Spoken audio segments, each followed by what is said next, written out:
السلام علیکم جی، اس وقت ہم موجود ہیں جبیر ہوٹل میں میرپور، اور یہاں پر ابھی کچھ دیر کے بعد کے مشہور دینی سکالر علامہ ابتسام الہی ظہیر صاحب جو گزشتہ رات سے کشمیر کے دورے پر ہیں، آج کا دن انہوں نے کوٹلی آزاد کشمیر میں گزارا، وہاں سے واپسی پر وہ میرپور آزاد کشمیر میں چند دیر رکیں گے، تو ہم بھی ان سے کوئی کوشش کریں گے کہ دو چار باتیں کر لیں۔ چلیں آپ کی ملاقات علامہ ابتسام الہی ظہیر صاحب سے کرواتے ہیں۔ نبی کے صحابہ کے راستے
یہ وہ موتی کے دم ستو جس کی خاطر نبی نے بھی مانگی تھی رب سے دعائیں، یہ وہ موتی کے دم ستو جس کی خاطر نبی نے بھی مانگی تھی رب سے دعائیں، کٹایا ہے سر اس نے اللہ کی راہ میں، کٹایا ہے سر۔ آج الحمدللہ علامہ صاحب رات کو ہی کوٹلی پہنچ گئے تھے، بدواں رات 2 بجے تک، تو صبح جب ہم گئے تو وہاں شادی کا ان کا فنکشن تھا، اس میں ہم شریک رہے۔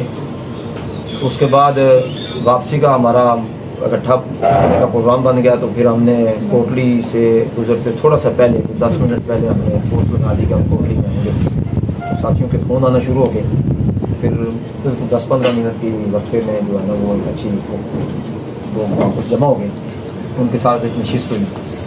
اس کے بعد چکسواری معاذ بن جبل کے سامنے وہ بہت اصرار کر رہے تھے، مگر ہم اندر نہیں گئے، گاڑی میں ساتھیوں سے ملاقات ہوئی۔ اس کے بعد نماز مغرب ہم نے بلال مسجد اسلام گڑھ میں ادا کی، اور وہاں حضرت کا خطاب ہوا، اس کے بعد چائے وغیرہ تو اس لیے جہاں کافی دیر سے انتظار کر رہے تھے، تو دیر کی ہم معذرت بھی چاہتے ہیں۔ تو آج قرآن و سنت موومنٹ پاکستان کے چیئرمین علامہ ابتسام الہی ظہیر حفظہ اللہ خود تشریف فرما ہے، انہوں نے کل ہی ایک نوٹیفیکیشن کیا ہے بھائی شفقت کے حوالے سے، وہ چیئرمین ضلع میرپور کے، تو ہم ان کی موجودگی میں شفقت صاحب کو مبارکباد پیش کرتے ہیں قرآن و سنت موومنٹ کا چیئرمین بننے پہ، اور یہ امید رکھتے ہیں کہ وہ اپنی صلاحیتیں جو ہیں وہ انشاءاللہ اس دین کی سربلندی کے لیے وقف کریں گے، اور یہاں بیٹھے وہ ساتھی بھی انشاءاللہ جو ہے وہ اپنا وقت دیتے رہیں کہ وہ بھرپور تعاون فرمائیں گے انشاءاللہ۔ والذی ارسل رسولہ بالہدی ودین الحق لیظہرہ علی الدین کلہ۔ اللہ تعالیٰ کا بہت بڑا احسان ہے کہ ہم مسلمان ہیں، اور اللہ تبارک و تعالیٰ جو دین مطلوب ہے وہ اسلام ہی ہے، ان الدین عند اللہ الاسلام۔ اللہ نے خود اعلان فرمایا کہ دین اللہ کی نظروں میں اسلام ہی ہے۔ ومن یبتغی غیر الاسلام دینا فلن یقبل منہ وہو فی الآخرۃ من الخاسرین۔ جو اسلام کے علاوہ کسی اور کو دین کے طور پہ چنے گا وہ اس کا چناؤ تو ہو سکتا ہے لیکن اللہ کا چناؤ نہیں ہوگا. اللہ تعالیٰ اس کے دین کو قبول نہیں کریں گے اور آخرت کا گھاٹا اس کا مقدر بن جائے گا. دین اور مذہب میں بنیادی طور پر یہ فرق ہوتا ہے کہ مذہب عقائد اور عبادات کو ڈیل کرتا ہے, اخلاقیات کو ڈیل کرتا ہے, لیکن دین زندگی کے تمام شعبوں پہ چھایا ہوا ہوتا ہے. اللہ کا شکر ہے اللہ تعالیٰ نے دین کا پیروکار بنایا ہے. اسلام فقط مذہب نہیں ہے بلکہ اللہ تبارک و تعالیٰ کا دین ہے. لیکن افسوس کی بات یہ ہے کہ سیکولر سیاست کے فروغ کے بعد جو اسلام کا دینی تصور ہے وہ ایک مذہبی تصور کی شکل اختیار کرتا چلا جا رہا ہے.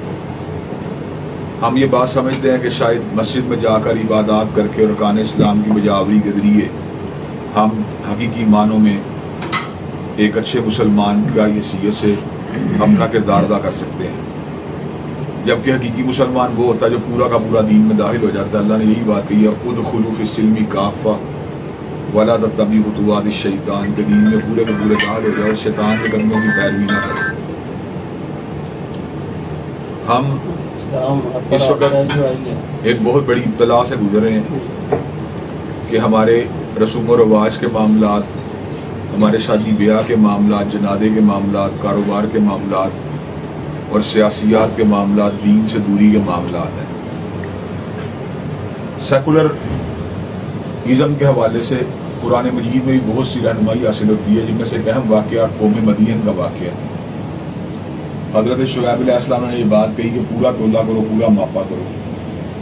تو انہوں نے کہا الصلاۃ وتأمرنا أن نترك ما يعبد آباؤنا ونفعل في أموالنا ما نشاء إنك لأنت الحليم الرشيد.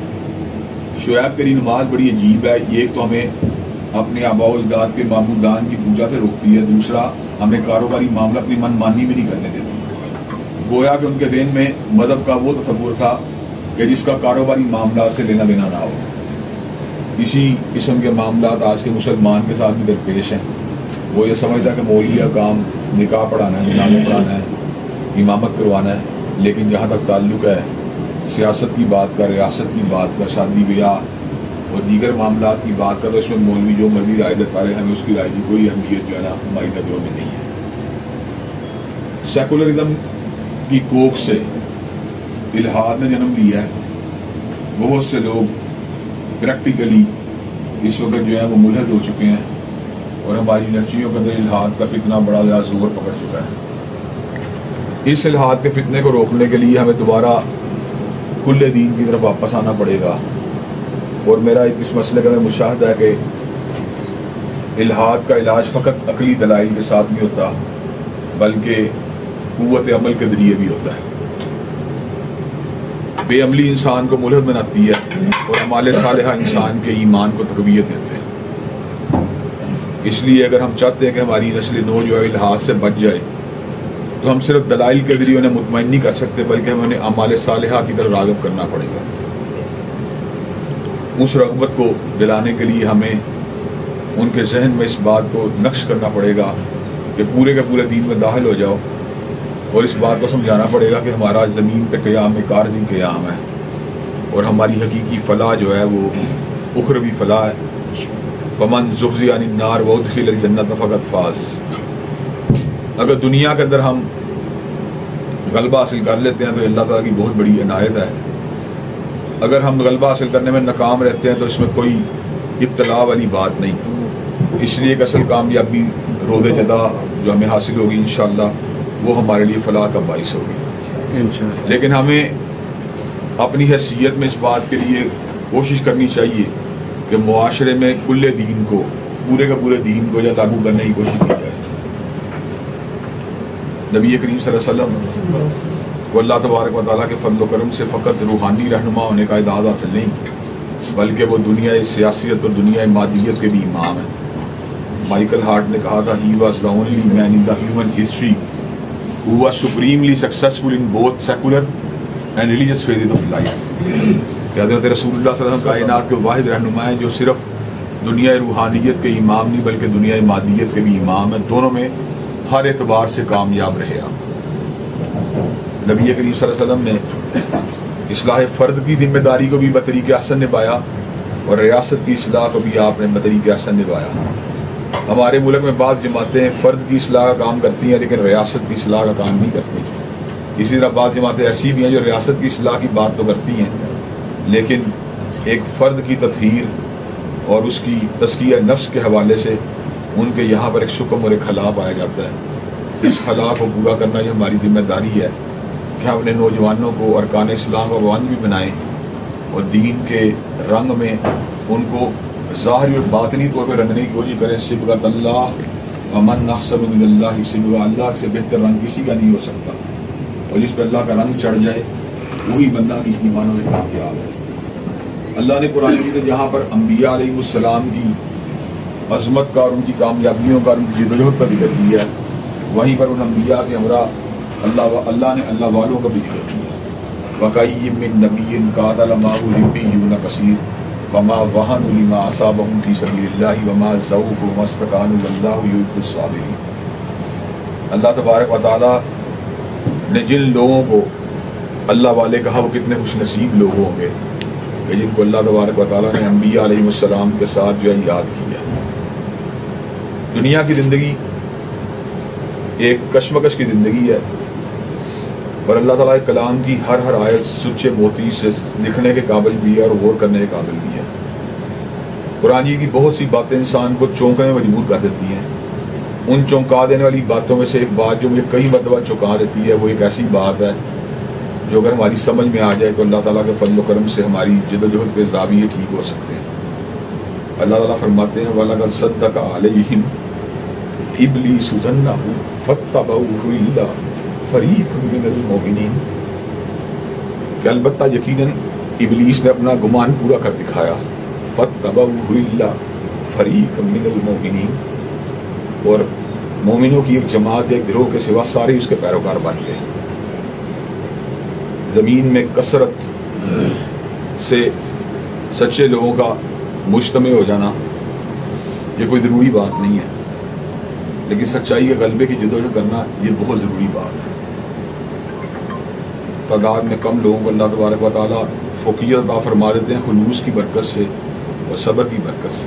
کم من فیۃ قلیلۃ غلبت فیۃ کثیرۃ بإذن اللہ واللہ مع الصابرین.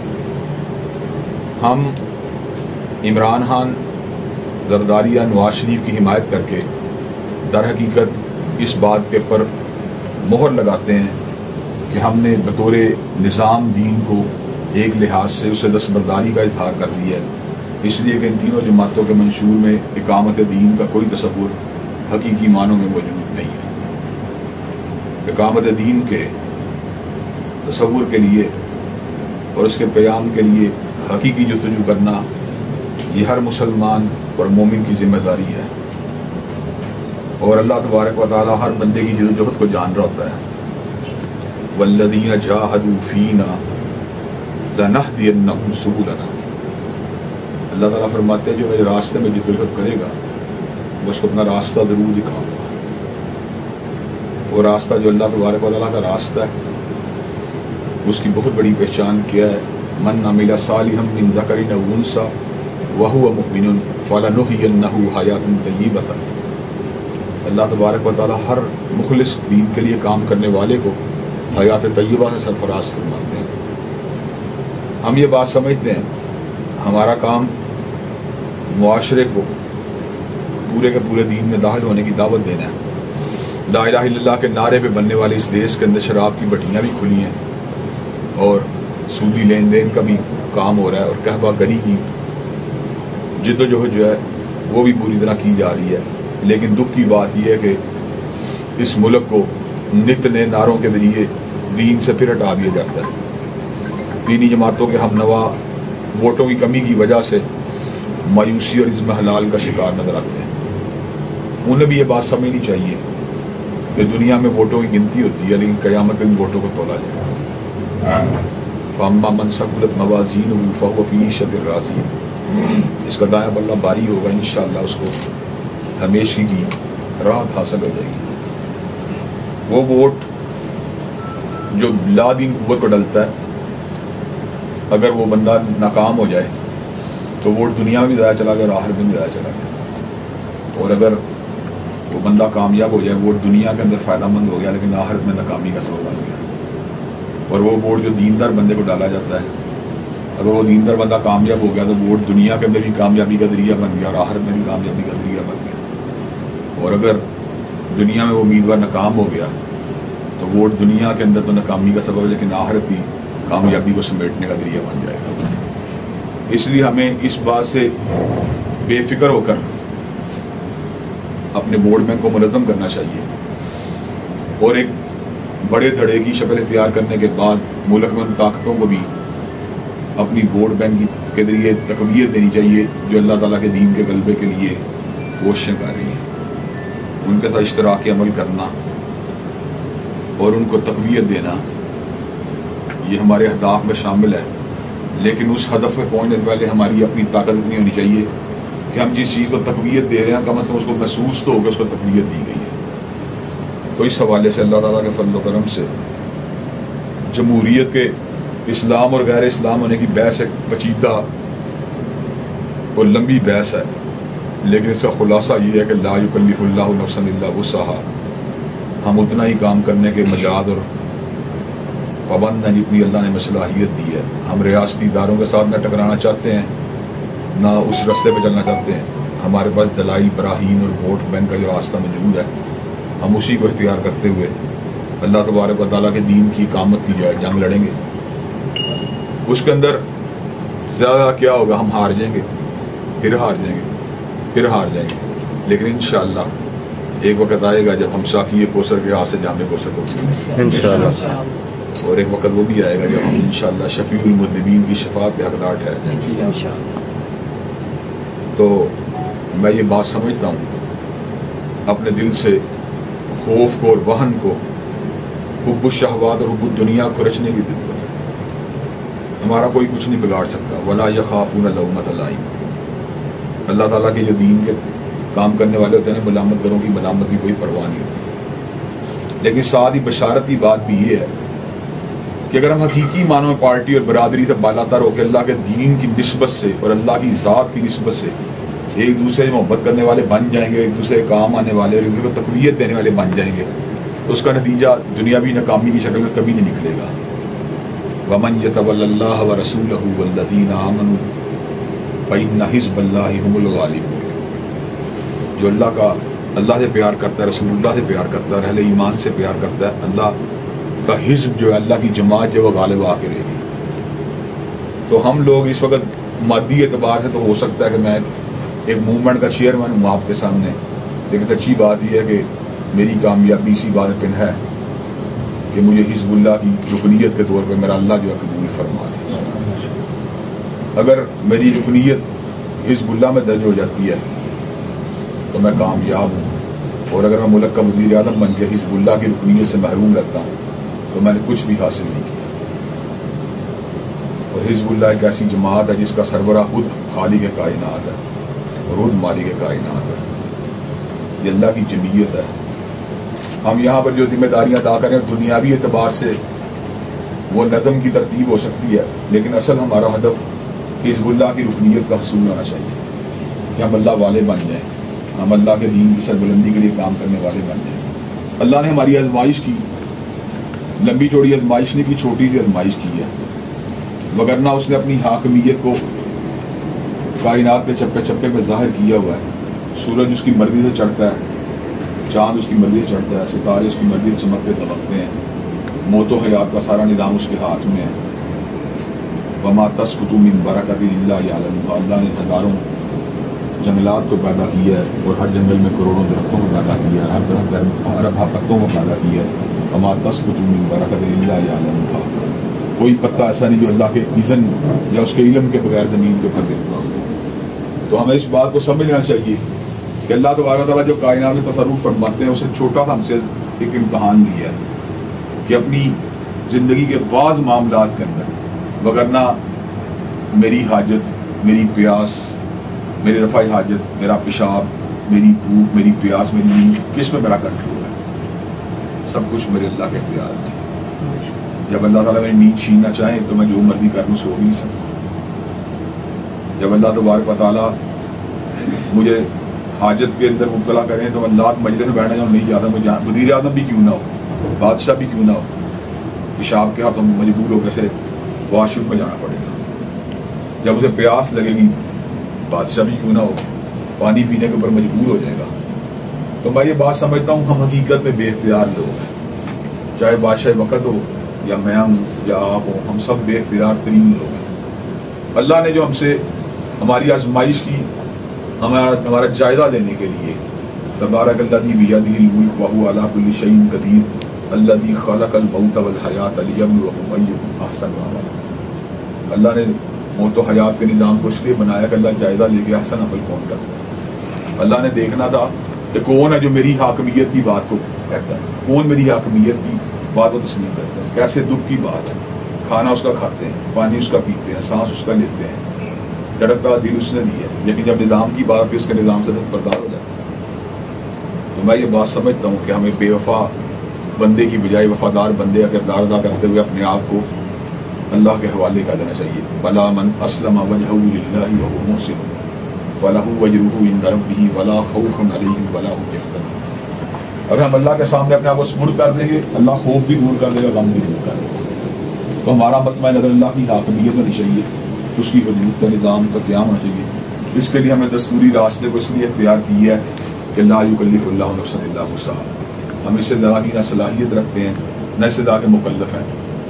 اگر ہم اس سے بہتر کوئی راستہ موجود ہے تو یقیناً ہم ادھر پیش کرنے کی پوزیشن میں ہیں کہ اللہ تبارک و تعالی ہم اس کی صلاحیت نہیں رکھتے تھے۔ تو میں یہ بات سمجھتا ہوں ہمیں اپنے ووٹ کو کلیکٹ کرنا چاہیے اور ایک خالصتاً سیاست الہیہ کی بنیاد رکھتے ہوئے لوگوں کو اللہ تبارک و تعالیٰ کی حاکمیت کی طرف متوجہ کرنا چاہیے۔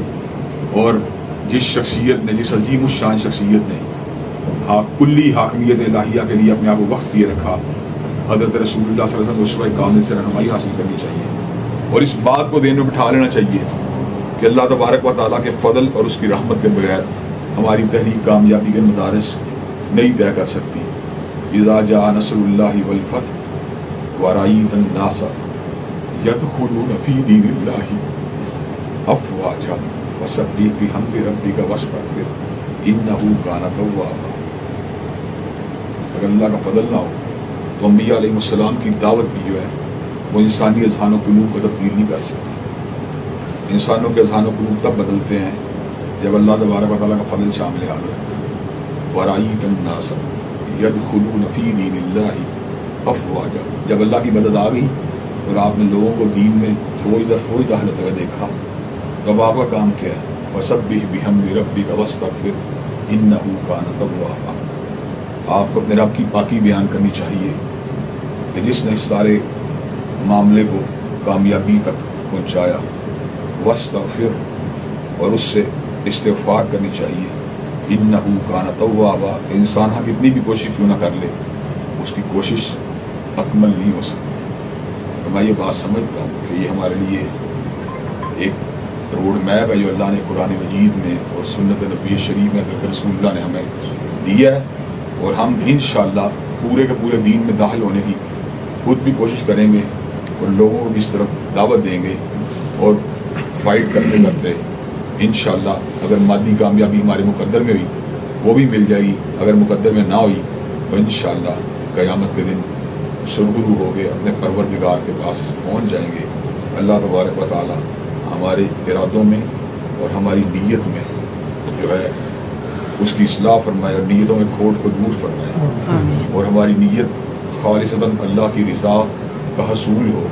اور اس حوالے سے اگر ہماری نیت کوئی اضطراب موجود ہے، ہمارے اندر اوہام یا وسوسوں کا کوئی ایسا غلبہ موجود ہے جس کے اندر حب جا یا حب عہدہ موجود ہے، تو ہمیں اللہ تبارک و تعالیٰ ان افکار سیئہ سے اور ان وساوس خبیثہ سے محفوظ فرما کر ہمارے قلوب کی اصلاح کر دے، تاکہ ہم خالصتاً اللہ تبارک و تعالیٰ کے دین کے لیے جد و جہد کرنے والے بن جائیں۔ یاد رکھیے اخلاص کے ساتھ اٹھایا جانے والا ہر قدم جو ہے ان ہزاروں قدموں سے بہتر ہے جو نمود و نمائش کے لیے اٹھائے جاتے ہیں۔ قرآن مجید میں اللہ تعالیٰ نے 2 خطیبوں کا ذکر کیا، اسی اپنی بات ختم کروں گا۔ ایک حضرت حبیب نجار کا کہ جنہوں نے انبیاء علیہ السلام کی حمایت کی تھی، اور ایک قال رجل مؤمن من آل فرعون یکتم ایمانہ اتقتلون رجلا ان یقول ربی اللہ، کہ اس مومن نے جو اپنے ایمان کو چھپائے ہوئے تھا، جب اس نے حضرت موسیٰ علیہ السلام کی شہادت کے بارے میں فرعون کے برے ارادے کو دیکھا تو اس سے نہ رہا گیا اور اس نے الفاظ کہے اتقتلون رجلا ان یقول ربی اللہ، تو کیا تم ایک ایسے شخص کو شہید کرنا چاہتے ہو جو یہ بات کہتا ہے کہ میرا پروردگار اللہ ہے؟ تو اللہ تبارک و تعالیٰ کو حضرت حبیب نجار اور اس مجہول مومن کی ادائیں اتنی پسند آئیں کہ اللہ تبارک و تعالیٰ نے ان کو رہتی دنیا تک کے لیے امر کر دیا، میری ایک تقریر اگر اللہ کو پسند آ جائے اور میری بخشش کا ذریعہ بن جائے تو وہ ان ہزاروں خطبات سے بہتر ہے جس میں زندہ باد کے نعرے تو موجود ہوں لیکن میرا رب ان تقریروں پہ راضی نہ ہو۔ اللہ تبارک و تعالیٰ ہمیں اخلاص کی دولت سے مالا مال کر دے اور ہمیں خالصتاً اپنے دین حنیف کی خدمت کے لیے قبول منظور فرما دے۔ وآخر دعوانا ان الحمد للہ رب العالمین۔